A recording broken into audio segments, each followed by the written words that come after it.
কেন ফজরের নামাজ? একটা বছর কোনো দিন ফজরের নামাজ পড়তে পারলা না যুবক, তোমাদের মধ্যে যারা ফজরের নামাজ পড়ো না, তোমার মতো অসভ্য, তোমার মতো নির্লজ্জ, বেহায়া, তুমি খোদার জমিনে হাঁটো কেমনে? তুমি মাটির তলে হাঁটতারো না? তোমার মতো অসভ্য আর কোনো মানুষ হয়নি, বেহায়া কোথাকার।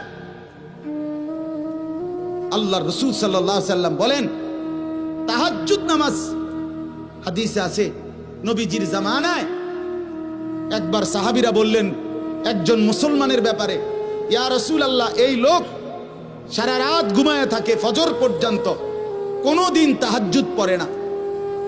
তাহাজ্জুদ মানে ফজর না, ফজরের আগের নামাজ। কথা বোঝেন নাই আপনারা? নবীজির সাথে সাথে মিশকাতে আমরা নিজে পড়ছি, আল্লাহ রাসূল বললেন যালিকা রাজুলুন বালা শাইতানু ফি উদুনাইহি, নবী বলেন তাহাজ্জুদ পড়ে না কখনোই, তাহলে তো এটা এমন একটা লোক যার দুই কানে শয়তান পেশাব করে দিছে। আছে কিনা? শয়তান মুত্তা দিছে তার কানে। তাহলে যেই যুবক, যেই মুসলমান ছেলে মেয়ে নারী পুরুষ একটা বছর 6টা মাস কোনোদিন ফজরের নামাজ পড়ে না, নবীজির সামনে যদি এই ডাকাতের কথা বলতো তো কি বলতো? নবীর সামনে যদি বলে ইয়া রাসূলুল্লাহ, আপনার উম্মতের এই ডাকাইতে 1 বছর কোনোদিন ফজরের নামাজ পড়ে না, তার ব্যাপারে আপনার মন্তব্য কি? তো রাসূল বলতেন, নবী শুনলে বলতেন, শয়তান তার পুরা শরীরে পায়খানা করে দিছে। হ্যাঁ, লজ্জা থাকলে হাসো না, মানুষের বাচ্চা যদি হও হাসো না। যদি মুসলমান মার ঘরে জন্ম নিয়ে থাকো, কেন সেজদা দিলা না? এই বেটা, কেন সেজদা দিবা না বেটা? নবীজি সাল্লাল্লাহু আলাইহি সাল্লামের স্পষ্ট হাদিস, ফজরের নামাজ যে পড়ে না, নবী বলেন ওয়া ইল্লা আসবাহা খাবিসান নফস কাসলানান, নবী যে বলেন যে ফজরের নামাজ পড়ে না, শুনতেছেন সবাই? ওই শুনতেছেন আপনারা? রাসূল বলছে যে ফজরের নামাজ পড়ে না, সে খবিস, খবিস, খবিস, এটা খবিস বেটা, খবিস, এটা খাবিসান নফস কাসলানান, এটা অলস, অকর্মণ্য, অপদার্থ, এটা যে কোনো পদার্থ ফেলাস্টিক, এটা আকামলা। এজন্য দয়া করে জিন্দেগির কদর করে, বলেন ইনশাআল্লাহ। আল্লাহ আমাদেরকে তৌফিক দান করেন। হিম্মত চাই, হিম্মত, বন্দেগীর জন্য হিম্মত দরকার, হিম্মত দরকার। আপনারা, আমরা মানুষ, আমরা মুসলমান। আজকে বাপ আমরা আগাইতে পারছি না আমাদের খামখেয়ালির কারণে। আজকে সারা পৃথিবী আমাদেরকে বিদ্রুপ করে, মুসলমানের বিরুদ্ধে ষড়যন্ত্র করে, মুসলমানের উপরে জুলুম অত্যাচার করে, মুসলমানের যুবককে নিয়ে আপনার মস্কারি খেলে, তামাশা করে, একবার দুষ্টামি কইরা এটা যেন পাগলের মতো বানায় ফেলছে। মুসলমানের যুবককে একবার বেঈমানে বলে চুলে দিক দিয়ে কাইটা ফালাই দে, হেতে লাখ লাখ যুবক ফেলে দিল। পরের মাসে বলল, বেঈমানে বলল যে এবার চুলে দিক দিয়া ফালা, এবার দিল এদিক দিয়া ফালাইয়া। পরের মাসে বলল চুল চারিদিক থেকে কাইটটা একদম সমান করে মাঝখান দিয়ে একটা পাখির বাসার মতো চুল রাখ, যুবক এটাও লাখ লাখ করলো। তাহলে তোমারে যে পাগলের মতো, ছাগলের মতো তোমারে ঘুরাইতেছে, তুমি আহাম্মক বোঝো না? তুমি বোঝো না?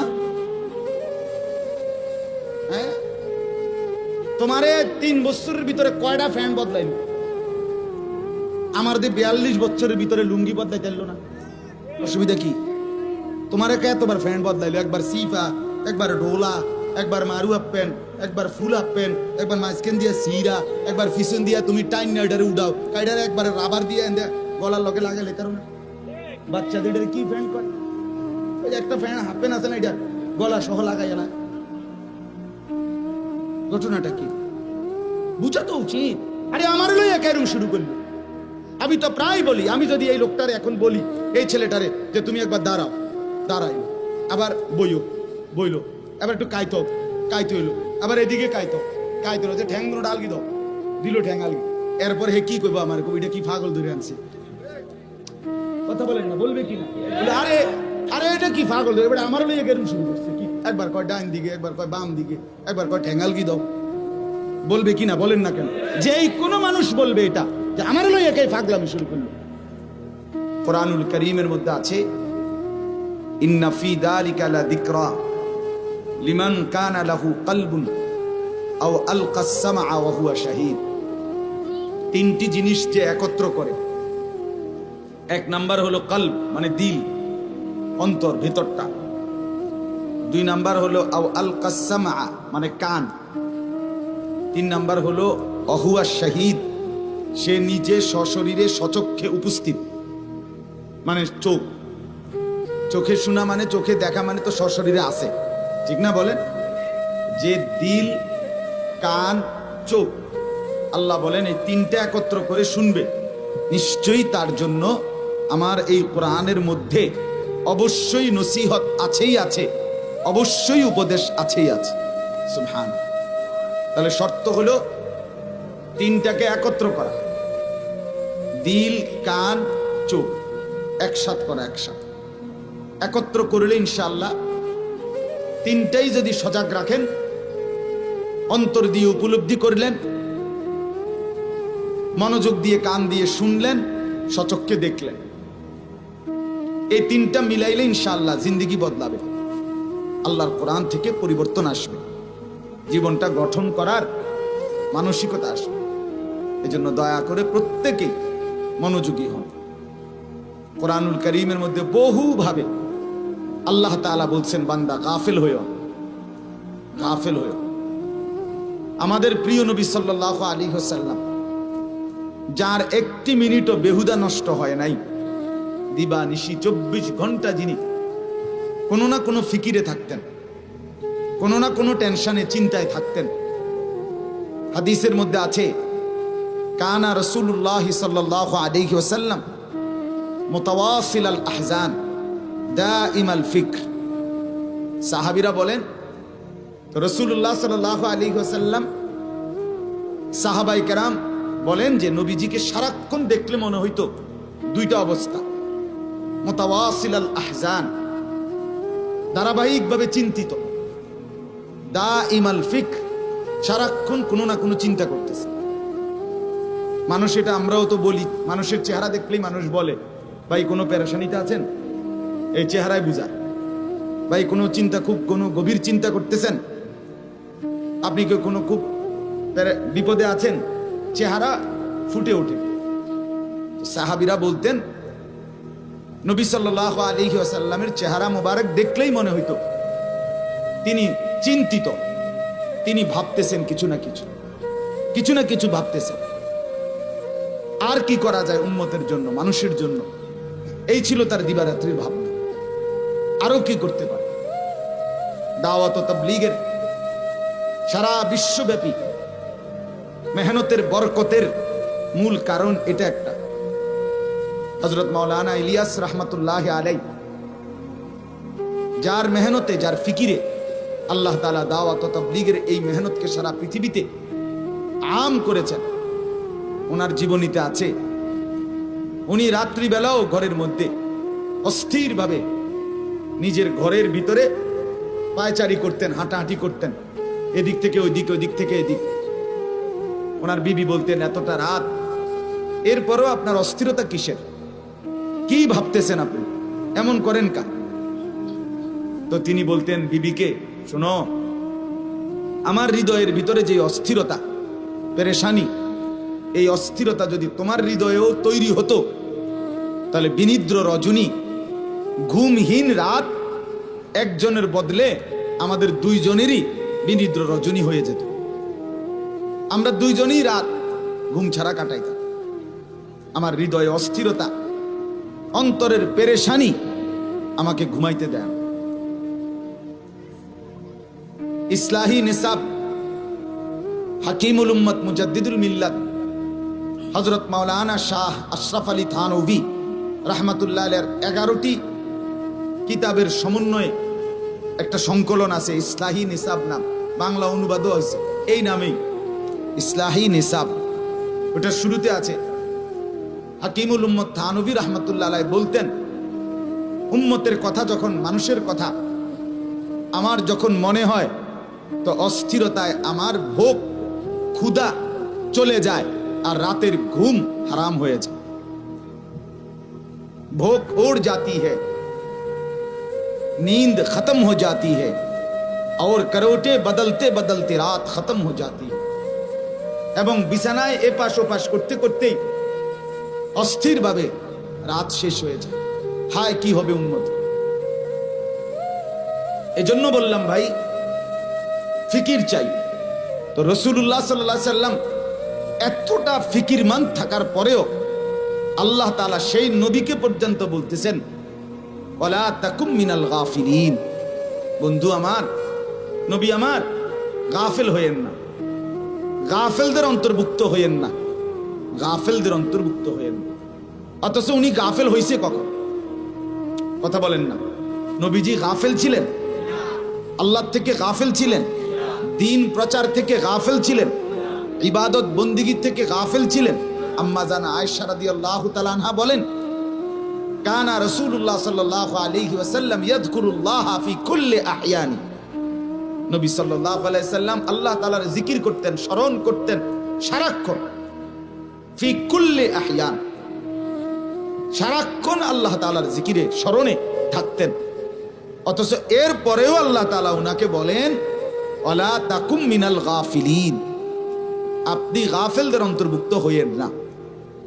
আল্লাহ কোরআনে বলেন ফাইদা ফারাগতা ফানসাব, সারাদিন বন্ধু আপনি মানুষকে দাওয়াত, তাবলীগ, ইমানের দাওয়াত, জিহাদ, মসজিদে ইমামতি, সাহাবীদেরকে দ্বীন শিখানো, আপনার উম্মতের আত্মশুদ্ধি, তাজকিয়া, এরকম বহু লাইনে মেহনত করার পরেও রাত্রিবেলা যখন একাকী হবেন, অবসর হবেন, আল্লাহ বলে তো বাকিটা রাত অবসর কাটাবেন না, ফানসাব, বরং তাহাজ্জুদের বন্দিগিতে একাকী এবার আমি মাওলার সাথে বন্দিগিতে লেগে যান।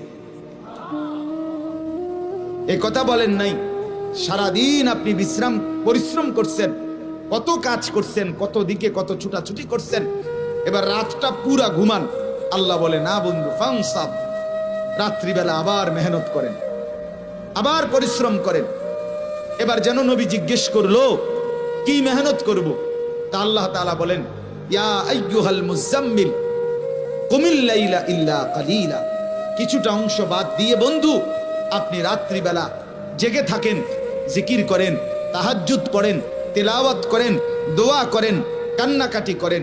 সারাদিন লোকের মাঝে আপনি ছিলেন, আপনাকে বন্ধু মানুষের সাথে আমি দেখছি, তখনও ভালো লাগছে, আর এখন রাত গভীরে আপনাকে আমার একা দেখতে মন চায়, শুধু আমি দেখবো আপনাকে, আপনি ভাববেন আমাকে। हम यहां से तुम वहां से दोनों जानिब से इशारा हुआ, এখান থেকে তিনি, আমি সেখান থেকে তিনি, দুই দিক থেকে ইশারা। রাত গভীরে হয়, রাত গভীরে তাহাজ্জুদের ওয়াক্তে বান্দা বলে আল্লাহ আমি আপনাকে ভালোবাসি, রব্বুল আলামিন বলে বান্দা আমিও তোকে ভালোবাসি, রাদিয়াতাম মারদিয়া, আমিও রাজি তুমিও রাজি। এজন্য রাসূলুল্লাহ সাল্লাল্লাহু আলাইহি সাল্লামকে আল্লাহ তাআলা সারাক্ষণ ব্যস্ততার মধ্যেই রাখছে, ব্যস্ততার ভিতরে নিজের থেকেই ব্যস্ত ছিলেন, তবু আরো ব্যস্ততার ভিতরে আল্লাহ উৎসাহিত করছে। ইন্না লাকা ফিন নাহারি সাবহান তাবিলা আযকুর ইসমা রাব্বি, আল্লাহ বলেন আমি দেখতেছি বন্ধু সারাটা দিন আপনার লম্বা পরিশ্রম, সাবহান তাবিলা, সারা দিনে আপনি খুব পরিশ্রম করেন, কত কত কাজ করেন মানুষের জন্য, কবি ইধার কবি উধার, কখনো এদিকে কখনো সেদিকে, কবি জমি পর কবি আরশ পর, কবি দর বদর, কখনো নিচে কখনো উপরে, কখনো দুয়ারে দুয়ারে আপনি কালেমার ফেরি করেন, ইমানের ফেরি করেন, আপনি আখিরাতের ফেরি করেন, কালেমার দাওয়াত দেন। তবু আপনাকে বলতেছি এত ব্যস্ততার ভিতর দিয়েও আযকুর ইসমা রাব্বিক, আপনি আপনার রবের জিকির, আল্লাহর নামের তাসবিহ এটা চালু রাখেন। অবসর দিছে কখন? মোবাইল টিপ তো দিছে কখন? কথা বলেন না কেন? 1 থেকে 1.5 ঘন্টা লাগাইয়া বুটমুড়ি খাইতে দিছে কখন? বলে 10 মিনিট লাগাইয়া পান খাইবার টাইম দিছে কখন? কথা বলেন। লোকজন নিয়া চা বন বিড়ি আরে গপ সপ মারনের টাইম দিছে কখন? এতগুলো কথা বলার অর্থ হলো, আমার প্রতিদিনকার বয়ানে আমি চেষ্টা করি এই কথাটা বলতে, যে আন্তরিকতা চাই, মনোযোগ চাই, আগ্রহ থাকা চাই, মানার মানসিকতা থাকা চাই, গ্রহণ করার ইচ্ছা থাকা চাই। খোদার কসম নইলে বদলাবে না। খুব আমার খুলনার হজরত বলছেন, বাংলাদেশের একজন অন্যতম বুজুর্গ, পাকিস্তান করাচির বিশ্ববিখ্যাত বুজুর্গ কুতবে আলম আরিফ বিল্লাহ হজরত মাওলানা শাহ হাকিম মোহাম্মদ আখতার রহমতুল্লাহ আলাইহির খলিফা, খুলনার হজরত হজরত মাওলানা মুফতি নুরুল আমিন সাহেব হজরত বলছেন, নামাজের মধ্যে যেই জায়গাগুলোতে চোখের দৃষ্টি যখন যেই অবস্থায় যেখানে রাখতে হয়, দাঁড়ানো অবস্থায় সেজদার দিকে, রুকু অবস্থায় দুই পায়ের মাঝখানে, বসা অবস্থায় কোলের দিকে, সেজদা অবস্থায় নাকের দিকে, আর দুই সালাম ফিরাইবার সময় আপনার এই কাঁধের উপরে। তো হযরত বলেন যে এই প্রথম যেই চারটা, অর্থাৎ দাঁড়ানো অবস্থায় সেজদার দিকে, রুকু অবস্থায় দুই পায়ের মাঝখানে, বসা অবস্থায় কোলের দিকে, সেজদা অবস্থায় নাকের দিকে, হযরত বলেন চেষ্টা করে দেখবেন, দেখবেন খুব কষ্টকর, অনেক কষ্ট করে নজর এখানে ঠিক রাখতে হয়। নজর শুধু সারাক্ষণ নড়াচড়া করতে চায়, এদিক সেদিক চলে যেতে চায়। এজন্য বন্দিগি কষ্ট করেই অভ্যস্ত হইতে হয়। একদিন যখন অভ্যস্ত হয়ে যায় তো আল্লাহ তাআলার মহব্বত আর মারিফাতের মজা আর স্বাদ পাইতে থাকে, স্বাদ পাইতে। এজন্য এখন আপনাকে কষ্ট করতেই হবে। আপনি নফসরে বুঝাইতে হবে, কিচ্ছু হয়েছে না, যা ইচ্ছা তা হোক, আমি আল্লাহর কথা শুনতেছি। হযরত আব্দুল্লাহ ইবনে জুবায়ের রাদিয়াল্লাহু তাআলা আনহু হিকায়াতে সাহাবার মধ্যে শেখুল হাদিস হযরত মাওলানা জাকারিয়া রাহমাতুল্লাহ আলাইহির কিতাবে আছে, হযরত আব্দুল্লাহ ইবনে জুবায়ের রাদিয়াল্লাহু তাআলা আনহুমা উনি একদিন ঘরের মধ্যে রাত্রিকালীন তাহাজ্জুদের লম্বা নামাজ পড়তেছিলেন। ঘরে ওনার পাশের চকিতে ওনার ছেলে ইয়াহিয়া, ছেলে শোয়া, ছোট ছেলে। এই অবস্থায় ঘরের চাল থেকে ছোট সাপ ঘরের চাল থেকে পড়ছে। বিবি বাচ্চারা অন্যরা হই হুল্লুর চিল্লা চিল্লি চেঁচামেচি করে এই সাপ মারছে, চিৎকার চেঁচামেচি করছে। উনি ওনার নামাজই পড়তেছেন। সালাম ফিরাইবার পরে ওনার বিবি ওনারে বললেন, নফল নামাজ ছেড়ে দিলে হইতো না? বোঝেন না কথাটা? নফল নামাজেরা এটা ছেড়ে দিলেও তো সারত। তিনি বলেন, কেন ছেড়ে দিত? মানে কি কারণে, কি হয়েছে? কমা কয় কি হয়েছে? এবার বেডি সেতড়িনি করতে বেড়া কয় কি হয়েছে বলে দুনিয়া কিনার করে লাইলাম, এবার এমন কয় কি হয়েছে? উনি বলতে, আসলেই কি হয়েছে বলো, আমি তো বুঝতেছি না কি হয়েছে। হায় আল্লাহ, আপনি কিছুই টের পান নাই? না, কচ্ছে এতক্ষণ পর্যন্ত সাপ পড়লো, মারলাম, চিৎকার দিলাম আমরা, এত আওয়াজ হইলো, আপনি টের পান নাই কিছুই? তিনি বলছেন বিবিকে, হাই বিবি, যদি টেরই পাইতাম তাহলে কি সেটা আমার নামাজ হতো?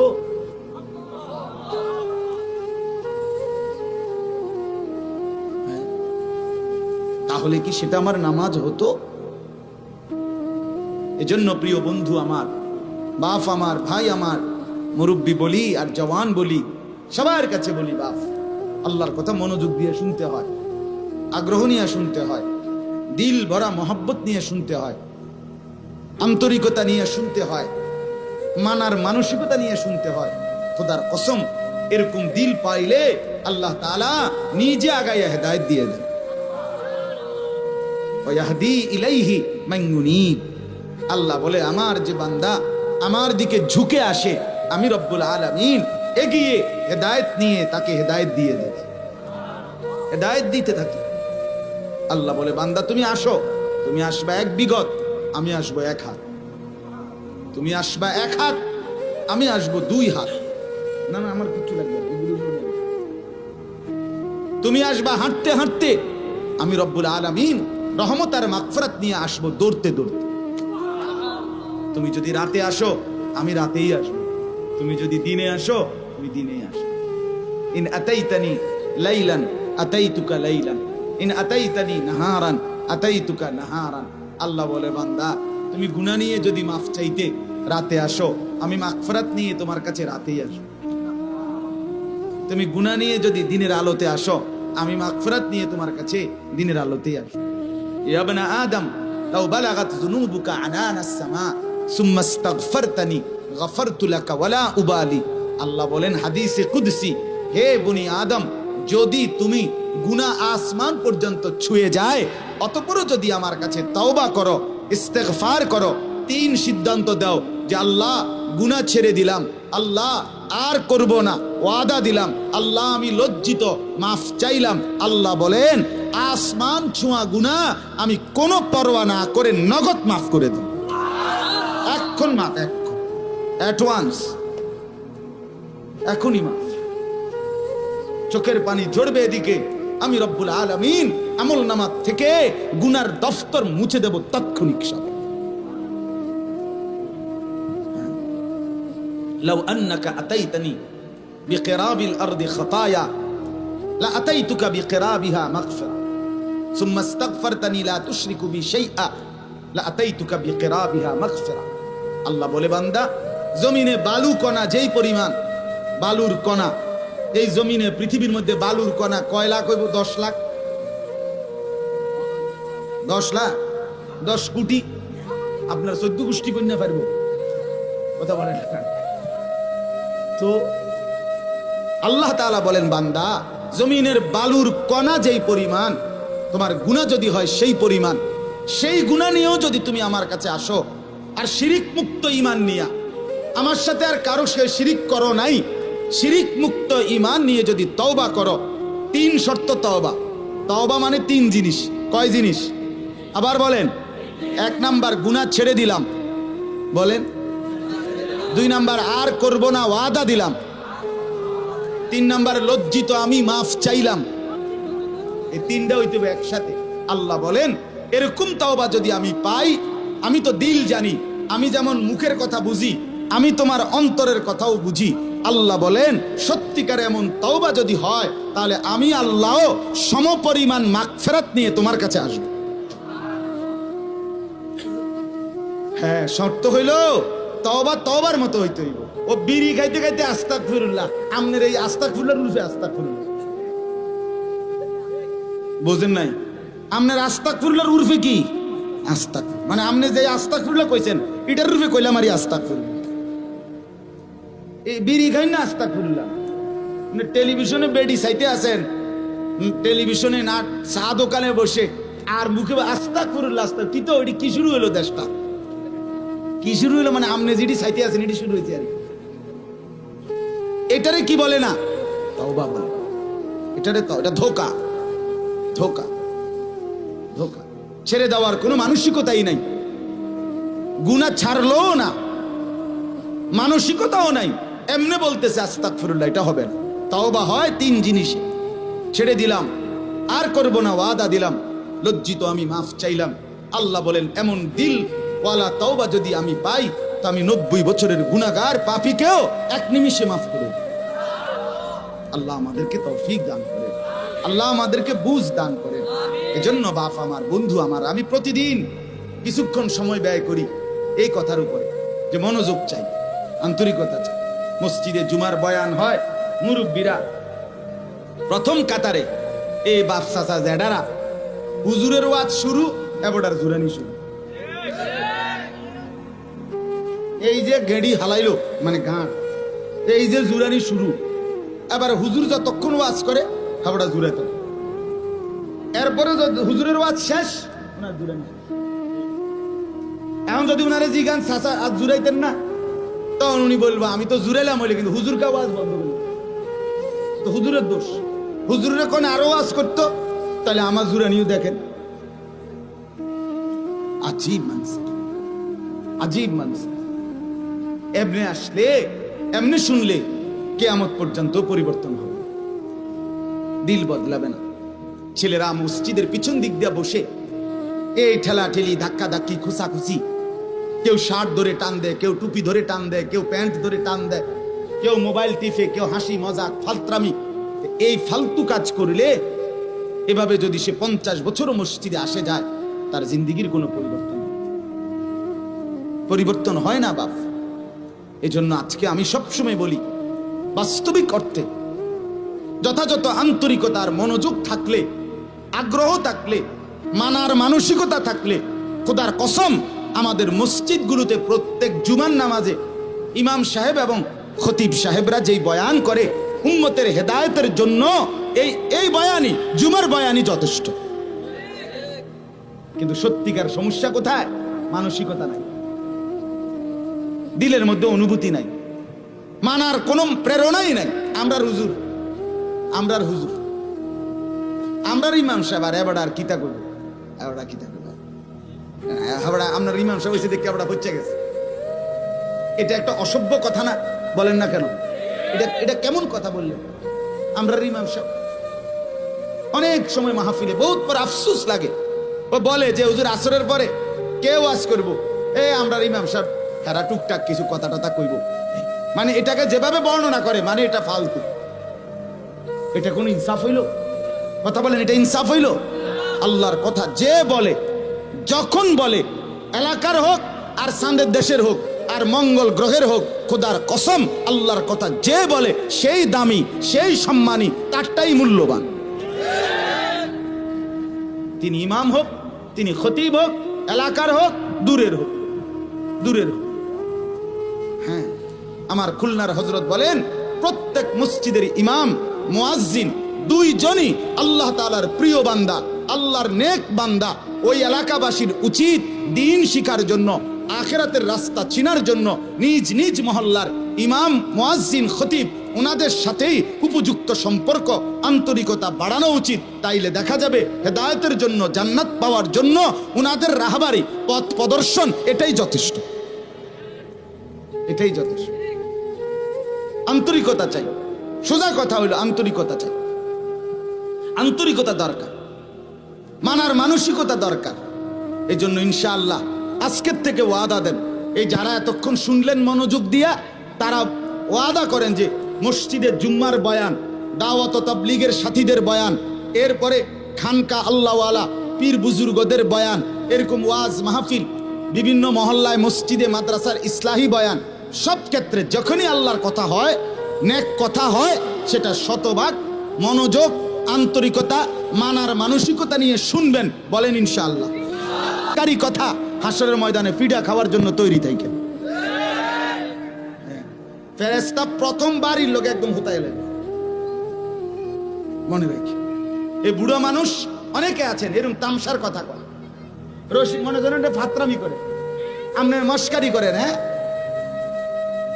আপনি মস্কারি করেন, কয় তো ভালো লাগে তো কয়, বুঝি তো, আমরা লেগে পারি তো না। কা পারেন না? আপনি ভাত খাইতেন পারেন, বন খাইতেন পারেন, গোস্ত খাইতেন পারেন, মাছ খাইতেন পারেন, আপনি 14 গোষ্ঠীর সব বুঝেন। আপনার বিএস, সিএস, আরএস, খতিয়ান, আপনার জিঙ্গলে আপনি আরো কুদ্দা ওঠেন। ঘটনাটা কি? আপনার যে সাদওয়ানে 3 জনে দৌড়েও থামান জানা, আরে যারা আল্লাহ দোয়া কত থামেন না, আরে রাখ রাখ বেটা, তারে বুঝাই লই বেটা, আপনি দিয়ে এখন 7 মাঠ বইতে আলাম। ঘটনাটা কি? এই সময় আপনি পারেন, আপনি বন্দিগির বেলা এলে কোহান কেন? কথা বলেন না কেন? কাটসাট কথা, পরিষ্কার হিসাব। মানুষ যে আল্লাহ তাআলা যে মানুষ বানিয়েছেন, সে আল্লাহ তাআলার সমস্ত ইবাদত করতে পারবে, এই যোগ্যতা দিয়েই মানুষ বানাইছে। কথা বলেন না?